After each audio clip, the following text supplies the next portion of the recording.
Welcome to soldiers guide channel.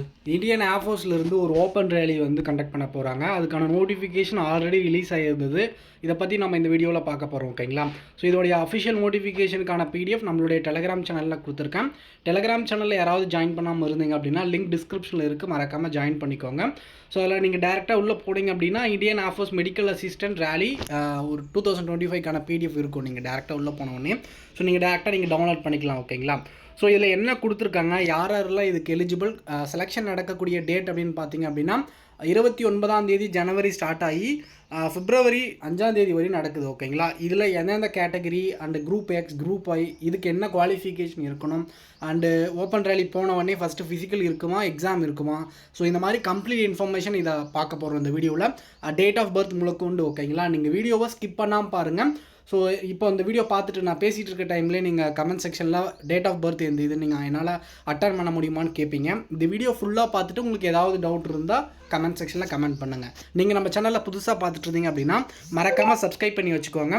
And உங்களோட friend யாராவது defence try பண்ணிட்டு இருந்தாங்க அப்படின்னா மறக்காமல் இந்த வீடியோ அவங்களுக்கு ஷேர் பண்ணி கொடுங்க. ஸோ இந்தியன் ஏர்ஃபோர்ஸில் இருந்து subject of male and candidate to appear recruitment rally 29 January 2025 to 6 February 2025 வரை இதுக்கான ரேலி கண்டக்ட் பண்ண போகிறாங்க. Join the IAF as an airman group Y non technical category and medical assistant trade at Maharaja college ground at PT Usha road, ஸ்டெனோஸ், எர்ணாகுளம், கொச்சி, கேரளாவில் தான் இதுக்கான selection conduct பண்ண போகிறாங்க. ஓகேங்களா? ஸோ எர்ணாகுளம், கொச்சியில் தான் இதுக்கான ஓப்பன் ரேலி கண்டக்ட் பண்ண போகிறாங்க. இதில் எந்தெந்த ஸ்டேட் பார்ட்டிசிபேட் பண்ண முடியும் அப்படின்றதையும் அவங்க இதில் கொடுத்துருக்காங்க. இதில் என்னென்ன கேண்டிடேட் அப்படின்னு பார்த்தீங்க அப்படின்னா இந்தியன் கேட்டகரியில் ஸ்டேட்ஸ் ஆஃப் தமிழ்நாடு, கேரளா, கர்நாடகா, தெலுங்கானா, ஆந்திர பிரதேஷ், புதுச்சேரி, லட்சத்தீப், இந்த ஸ்டேட்ஸ் மட்டும்தான் இந்த செலெக்ஷனுக்கு அட்டன் பண்ண முடியும். ஓகேங்களா? So group Y medical assistant trade ஒன்றும், அதுக்கப்புறம் பார்த்தோம் அப்படின்னா ஐஏஎஃப் ஃபயர்மேன், இந்த குரூப் ஒய் மெடிக்கல் அசிஸ்டண்ட்டுக்கான செலெக்ஷன். ஓகேங்களா? So Maharaja college ground, PT Usha road, Shenoys, Ernakulam, Kochi, Kerala, இங்கே தான் இதுக்கான செலெக்ஷன் நடக்க போகுது. மகாராஜா காலேஜ் கிரவுண்டில் தான் இதுக்கான செலெக்ஷன் நடக்குது. ஓகேங்களா?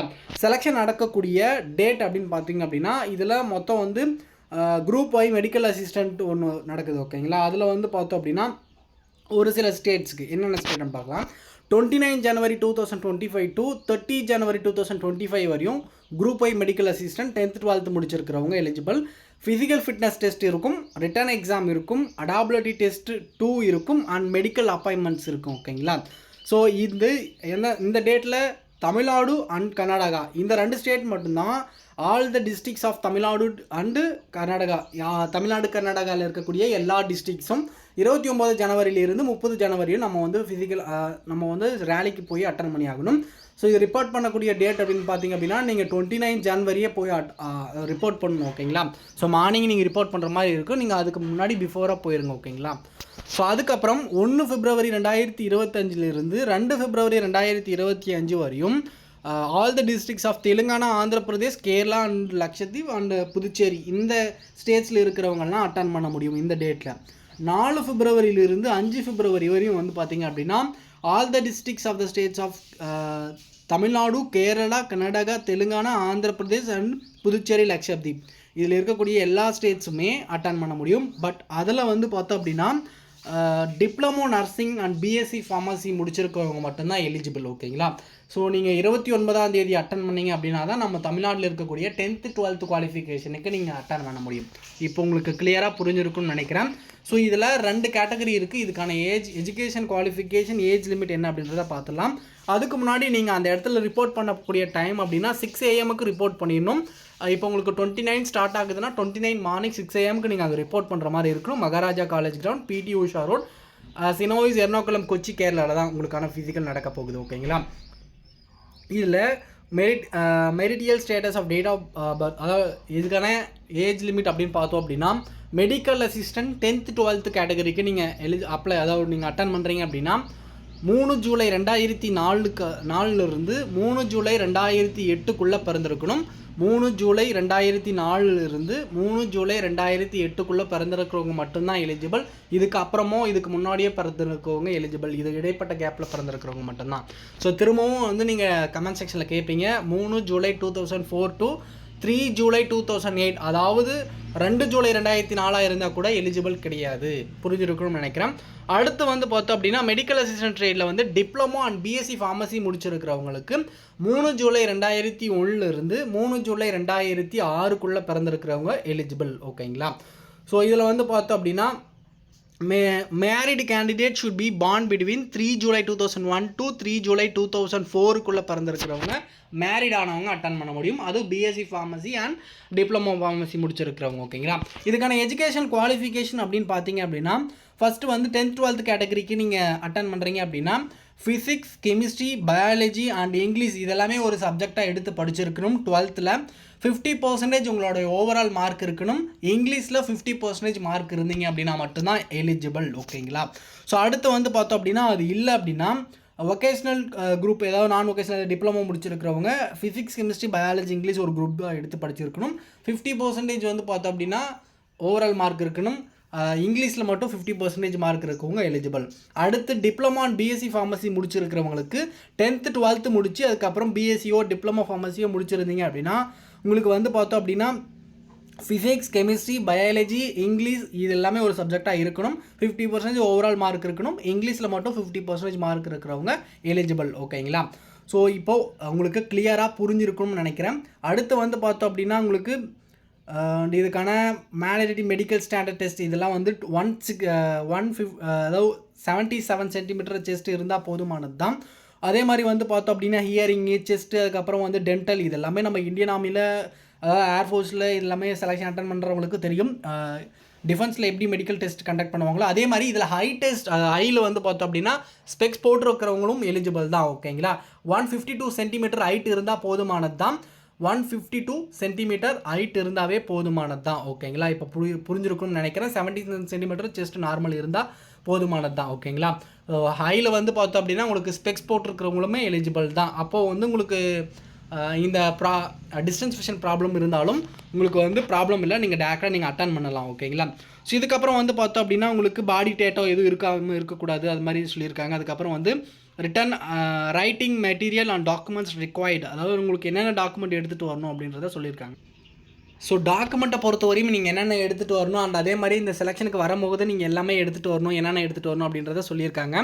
HP pencil and eraser, sharpener, glue stick, stapler, அதுக்கப்புறம் வந்து பார்த்தோம் அப்படின்னா black and blue, ball point pen, writing இதெல்லாமே வந்து உங்களுக்கு வந்து செலெக்ஷன் ப்ராசஸ் பொறுத்தவரை ஃபிசிக்கல் ஃபிட்னஸ் டெஸ்ட் இருக்கும். அண்ட் அதுக்கப்புறம் ரிட்டன் எக்ஸாம் இருக்கும், அடாபிலிட்டி டெஸ்ட் இருக்கும், மெடிக்கல் இருக்கும். இதெல்லாமே கம்பைண்டாக முடிச்சிருவாங்க. ஓகேங்களா. அதை நீங்கள் ப்ரிப்பேர்டாக தான் போய் ஆகணும். இந்த மாதிரி எடுத்துகிட்டு வர சொல்லியிருக்காங்க. பென்சில், ஷார்ப்னர் இது மாதிரி நம்ம எக்ஸாமுக்கு என்னென்ன எடுத்துகிட்டு போகணுமோ அந்த மாதிரி எடுத்துகிட்டு சொல்லியிருக்காங்க. அதுக்கப்புறம் 10 அட்டஸ்டட் ரீசன் நான் டேக் பிஃபோர் 6 மந்த்துக்கு பிஃபோராக நீங்கள் இப்போ ரீசெண்டாக பிடிச்ச பாஸ்போர்ட் சைஸ் ஃபோட்டோ எடுத்துகிட்டு வர சொல்லியிருக்காங்க 10. அதுக்கப்புறம் original self attested photo copies, matriculation passed certificates, required date of birth verification. உங்களுடைய 10th மார்க் ஷீட் இருக்குது இல்லையா, அதில் வந்து பார்த்தோம் அப்படின்னா உங்களுக்கு ஒரிஜினல் அண்ட் 4 செல்ஃப் அட்டஸ்டட் ஒரிஜினலும் அண்ட் அதுக்கப்புறம் ஜெராக்ஸஸில் வந்து 4 ஜெராக்ஸஸில் செல்ஃப் அட்டஸ்டட் வாங்கி வர சொல்லியிருக்காங்க. ஓகேங்களா. ஸோ அதுக்கப்புறம் original and 4 self attested photo copies, 10th 12th சர்டிஃபிகேட்டும் அதே மாதிரி செல்ஃப் அட்டஸ்டட்டும் ஒரிஜினலும் எடுத்துகிட்டு வர சொல்லியிருக்காங்க. அதுக்கப்புறம் பிஎஸ்சி அண்ட் டிப்ளமோ ஃபார்மசி முடிச்சிருக்கிறவங்க எலிஜிபிளாக நீங்கள் அந்த செலெக்ஷன் அட்டன் பண்ணுற போகிறவங்களுக்கும் same original with 4 self attested நீங்கள் வாங்கிட்டு போகணும். செல்ஃப் அட்டஸ்டட் நீங்கள் கெசட்டட் க்ரீன் இங்க் சைன் பண்ணுற டாக்டர்ஸ், அதுக்கப்புறம் வந்து ஹெச்எம் இந்த மாதிரி உங்ககிட்ட நீங்கள் வாங்கிட்டு போயிடலாம் சீல் வச்சு. ஓகேங்களா. ஸோ அதுக்கப்புறம் கேண்டிடேட் டூ உங்களுக்கு வந்து செலெக்ஷன் ப்ராசஸ் பொறுத்த வரையும் இப்படி தான் நடக்கும். அதுக்கப்புறம் வந்து செலெக்ஷன் ப்ரொசீஜர் அப்படின்னு கொடுத்துருக்காங்க பாருங்கள் 18வது இடத்துல. ஓகேங்களா. Verification of the eligibility first வந்து உங்களுடைய original mark sheet 10th 12th category நீங்கள் அப்ளை பண்ணுறீங்கன்னா இந்த மார்க் பர்சன்டேஜ்லாம் இருக்குதா அப்படின்றத வெரிஃபை பண்ணிட்டு தான் உங்களுக்கு செலெக்ஷன் உள்ளே அலோவ் பண்ணுவாங்க. நீங்கள் 49.9% இருந்தீங்க அப்படின்னா கூட டிஸ்குவாலிஃபை ஆயிடுவீங்க. உங்கள்கிட்ட பர்சன்டேஜ் இருந்தால் மட்டும் கண்டிப்பாக நீங்கள் போய் அட்டன் பண்ணுங்க. ஓகேங்களா. அண்ட் அதே மாதிரி இந்த குரூப் எடுத்து படிச்சிருக்கிறவங்க மட்டும்தான் எலிஜிபிள். திரும்பவும் வீடியோவை வந்து ரிவைண்ட் பண்ணி பார்த்துட்டு நீங்கள் அதுக்கப்புறம் வந்து கூட செலெக்ஷன் போகிறத பற்றி நீங்கள் யோசிங்க. ஓகேங்களா. ஸோ அதுக்கப்புறம் ஃபஸ்ட்டு உங்களுக்கு ஃபிசிக்கல் ஃபிட்னஸ் டெஸ்ட் இருக்கும். ஓகேங்களா. அதில் என்ன கண்டக்ட் பண்ணுவாங்க அப்படின்னா 1.6 கிலோமீட்டர் ரன்னிங் வந்து பார்த்தோம் அப்படின்னா உங்களால் 7 minutes கம்ப்ளீட் பண்ணி முடிக்கணும். ஸோ இது வந்து பார்த்தோம் அப்படின்னா for candidate up to the 21 years, அதாவது 21 வயசுக்குள்ளே இருந்தீங்க அப்படின்னா 7 நிமிஷத்தில் முடிச்சாகணும். 21 வயசுக்கு அப்புறம் வந்து பார்த்தோம் அப்படின்னா இருந்துச்சு அப்படின்னா 7 minutes 30 seconds for 21 years before, அதாவது 21 வயசுக்குள்ளே இருக்கிறவங்க பிஎஸ்சி நர்சிங் அண்ட் ஃபார்மசி முடிச்சிருக்காங்க இல்லையா, அவங்க வந்து 7.5 நிமிஷத்தில் ரன்னிங் முடிச்சாவே போதுமானது தான். ஸோ இது முடிச்சதுக்கப்புறம் உங்களுக்கு வந்து பார்த்தோம் அப்படின்னா 10 புஷ்அப்ஸ் எடுக்கணும், 10 சிட்டப்ஸ் எடுக்கணும், 20 ஸ்குவாட் அப்ஸ் எடுக்கணும். ஓகேங்களா. சேம் நம்ம இந்தியன் ஏர்ஃபோர்ஸோடைய செலெக்ஷன் ப்ராசஸ் தான். ஓகேங்களா. ஸோ நீங்கள் ரன்னிங் முடிச்சுட்டு வந்தோடனே ஒரு 2 மினிட்ஸ் பிரேக் இருக்கும். ஆனால் இதில் அவங்க சொல்லலை. ஸோ நீங்கள் அதுக்கு தகுந்த மாதிரி ப்ரிப்பேர்டாக போயிருங்க. ஓகேங்களா. ஒரு நீங்கள் 7 மினிட்ஸ் ரன்னிங் முடிச்சுட்டு வந்ததுக்கப்புறம் உங்களுக்கு 10 மினிட்ஸ் பிரேக் கொடுப்பாங்க. அதுக்கப்புறம் 10 புஷ்அப்ஸ் எடுக்க சொல்லுவாங்க. அதுக்கப்புறம் ஒரு 2 நிமிஷம் பிரேக் கொடுத்து உங்களால் 10 சிட்டப்ஸ் எடுக்க சொல்லுவாங்க. ஸோ இதெல்லாமே எடுத்தீங்க அப்படின்னா தான் உங்களால் குவாலிஃபை ஆக முடியும். ஓகேங்களா. ஸோ அதுக்கப்புறம் வந்து பார்த்தோம் அப்படின்னா இந்த இடத்துல சொல்லியிருக்காங்க பாருங்கள், candidate are advise to bring the sports shoes and shorts tracks இதெல்லாமே நீங்கள் தான் எடுத்துகிட்டு வரணும். இதுக்கு அவங்க பொறுப்பு இல்லை அப்படின்றதையும் சொல்லியிருக்காங்க. ரிட்டன் டெஸ்ட்டை பொறுத்தவரையும் and all candidate who qualified the PFT shall undertaking written test on the same day. உங்களுக்கு அந்த சேம் டேலே ரிட்டன் டெஸ்ட்டும் கண்டக்ட் பண்ணிடுவோம். த written test will B objective type, அதாவது உங்களால் அப்ஜெக்டிவ் டைப்பில் தான் வந்து இந்த ரிட்டன் டெஸ்ட் இருக்கும். அதாவது OMR பேஸ்டு. ஓகேங்களா. ஸோ இதில் என்னென்ன சப்ஜெக்ட் வரும், பைலிங்குவல் பேப்பர்ஸ், அதாவது இங்கிலீஷ் ஹிந்தி 2 பேப்பர்லையும் இருக்கும். இங்கிலீஷ் ஹிந்தி நீங்கள் இங்கிலீஷ் சூஸ் பண்ணிக்கலாம். Expert of the English paper answer keys are to be announced வந்து OMR ஷீட். உங்களுக்கு வந்து OMR ஷீட் கீழே வந்து இந்த இது வந்து அந்த உங்களுடைய ஆன்சர் கீ வந்து எடுத்துகிட்டு வர மாதிரி இருந்துடும். ஓகேங்களா. அது நீங்கள் ஒரு காப்பி நீங்கள் அந்த இடத்துல நீங்கள் வாங்கிட்டு வந்த மாதிரி இருக்கும். எழுதி முடிச்சுட்டு அதுக்கப்புறம் நீங்கள் வந்து வெரிஃபை பண்ணிக்கலாம். So detailed procedure will be explained before conduct of the examination during the written test will be 45 minutes உங்களுடைய ரிட்டன் டெஸ்ட் இருக்கும். ஸோ இதில் வந்து இங்கிலீஷ் வந்து 20 கொஷின் இருக்கணும். 10th 12th CBC லெவலில் தான் இதோடைய கொஷின்ஸ் லெவல் இருக்கும் அப்படின்றதையும் சொல்லியிருக்காங்க. ஸோ இங்கிலீஷ் இருக்குது, அதுக்கப்புறம் ரீசனிங் அண்ட் ஜென்ரல் அவேர்னஸ் இருக்குது, ராகா 30 கொஷின்ஸ் இருக்குது. சேம் ஏர்ஃபோர்ஸோடைய நம்மளுடைய எக்ஸாம் பேட்டர்ன் நீங்கள் SSC GDக்கு ப்ரிப்பேர் பண்ணியிருந்தாலும் இல்லை இந்தியன் ஆர்மிக்கு ப்ரிப்பேர் பண்ணியிருந்தாலும் சேம் வைஸ் ஈஸியாக தான் இருக்கும். நீங்கள் ஓரளவுக்கு கொஞ்சம் எஃபர்ட் போட்டிங்க அப்படின்னா கண்டிப்பாக கிளியர் பண்ணிடலாம். ஓகேங்களா. ஸோ அதுக்கப்புறம் வந்து பார்த்தோம் அப்படின்னா ஒரு கொஷின் 1 மார்க்குக்கு. ஓகேங்களா. ஒரு கொஷினுக்கு 1 மார்க் அண்ட் அதுக்கப்புறம் வந்து 0 மார்க் ஃபார் அன்அன்டப்டட் கொஷின்ஸ். நீங்கள் ஏதாவது ஒரு கொஷின் அட்டன் பண்ணல அப்படின்னா அதுக்கு 0 மார்க், 0.25 மார்க் நெகட்டிவ் மார்க் கொடுத்துருக்காங்க. அதாவது 4 கொஷின் தப்பு பண்ணிங்க அப்படின்னா 1 மார்க் நெகட்டிவ் மார்க் இருக்குது. ஸோ இதை பார்த்து நீங்கள் அட்டன் பண்ணுற மாதிரி இருக்கும். அதுக்கப்புறம் உடனே அடாபிலிட்டி டெஸ்ட் 2ன்னு ஒன்று கண்டக்ட் பண்ணுவாங்க. ஓகேங்களா. இது பேசிக்காக வந்து உங்களுக்கு இந்த நாலேஜை பற்றி இதை பற்றி உங்களுக்கு தெரியணும் அப்படின்னா, அடாபிலிட்டி டெஸ்ட்டை பற்றி தெரியணும் அப்படின்னா நம்ம ஆல்ரெடி நம்மளோட சேனலில் நான் அப்லோட் பண்ணியிருக்கேன். பிளேலிஸ்ட் நீங்கள் டேரெக்டாக போய் செக் பண்ணி பாருங்கள். ஓகேங்களா. மெடிக்கல் டெஸ்ட், அதுக்கப்புறம் மெடிக்கல் டெஸ்ட் இருக்கும். மெடிக்கல் டெஸ்ட்டை பொறுத்தவரையும் சேம் வைஸ் இதே தான். ஓகேங்களா. உங்களால் 152 சென்டிமீட்டர் இருந்தால் போதுமானது தான், 77 சென்டிமீட்டர் ஹைட் இருந்தால் போதுமானதா செஸ்ட்டு. ஓகேங்களா. அதுக்கப்புறம் உங்களுக்கு மெடிக்கலில் வந்து பெருசாக எந்த ப்ராப்ளமும் இல்லை, அதில் அந்தளவுக்கு தெளிவாக சொல்லலை. ஸோ இருந்தாலும் உங்களால் நல்ல குவாலிஃபை இருந்தீங்க அப்படின்னா கண்டிப்பாக அட்டன் பண்ணுங்கள். ஏன்னா இதில் ஹையில் வந்து பார்த்தோம் அப்படின்னா ஸ்பெக்ஸ் போட்டிருக்கிறவங்களே எலிஜிபிள் அப்படின்னா கண்டிப்பாக எல்லாருமே எலிஜிபிளாக தான் இருப்பீங்க. மற்றபடிக்கு இந்த வெரிகோஸ், பிளைண்ட்னஸ் இதெல்லாமே கண்டிப்பாக பார்ப்பாங்க. ஸோ இதெல்லாம் நீங்கள் மெடிக்கல் டெஸ்ட்டை பற்றி உங்களுக்கு நாலேஜ் இல்லை அப்படின்னா டிஸ்கிரிப்ஷனில் அதுக்கான வீடியோ லிங்க் கொடுக்குறோம். நம்மளோட சேனலில் நீங்கள் இந்த பிளேலிஸ்ட்டுக்குள்ளே போய் பார்க்கலாம். ஓகேங்களா. நம்ம அதுக்கான வீடியோ அப்லோட் பண்ணியிருக்கோம். ஓகேங்களா. ஸோ இதில் வந்து பார்த்தோம் அப்படின்னா உங்களுடைய ஆதார் கார்டு, அதுக்கப்புறம் வந்து உங்களுடைய மார்க் ஷீட் இது எல்லாமே நீங்கள் கண்டிப்பாக எடுத்துகிட்டு போங்க. ஓகேங்களா. ஸோ வேறு எந்த டவுட் இருந்தாலும் மறக்காமல் கமெண்ட் செக்ஷனில் கேளுங்க. ஸோ இதில் வந்து பார்த்தோம் அப்படின்னா கண்டிப்பாக வந்து இந்த செலெக்ஷனில் வந்து இதுக்காக எலிஜிபிளாக இருந்தீங்க அப்படி உங்களோட ஃப்ரெண்ட் யாராவது எலிஜிபிளாக இருக்காங்க, உங்களுடைய பிரதர் யாராவது எலிஜிபிளாக இருக்காங்க அப்படின்னா கண்டிப்பாக அவங்களுக்கு ஷேர் பண்ணி விடுங்க. இதில் ஓப்பன் ரேலி எப்பயாச்சும் ஒரு டைம் தான் வரும். கண்டிப்பாக இதில் தமிழ்நாட்டில் நிறைய பேர் செலக்ட் ஆகணும். இந்த வீடியோ மறக்காமல் நிறைய பேருக்கு ஷேர் பண்ணி விடுங்க. கண்டிப்பாக இதை தவிர்த்து வேறு எந்த டவுட் இருந்தாலும் நான் இதை பற்றின இன்ஃபர்மேஷன் நான் நீங்கள் ஃபிசிக்கல் அட்டன் பண்ணுறதுக்கு முன்னாடி ஸோ ஒரு சேனல் நம்மளோட சேனலில் நான் அப்லோட் பண்ணுறேன். ஓகேங்களா. ஸோ இந்த செலெக்ஷனுக்கு நீங்கள் வில்லிங்காக இருக்கிறவங்க மட்டும் வர சொல்லியிருக்காங்க. அண்ட் இதில் வந்து பார்த்தோம் அப்படின்னா உங்களுடைய ஆதார் கார்டு வெரிஃபை பண்ணுவாங்க.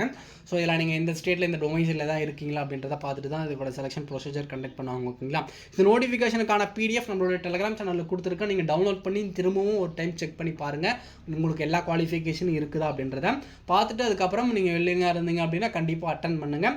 மறக்காமல் நிறைய பேருக்கு ஷேர் பண்ணி விடுங்க. ஓகேங்களா. Thank you, all the best. நீங்கள் நம்ம சேனலில் புதுசாக பார்த்துட்டு இருந்தீங்க அப்படின்னா மறக்காமல் சப்ஸ்கிரைப் பண்ணி வச்சுக்கோங்க.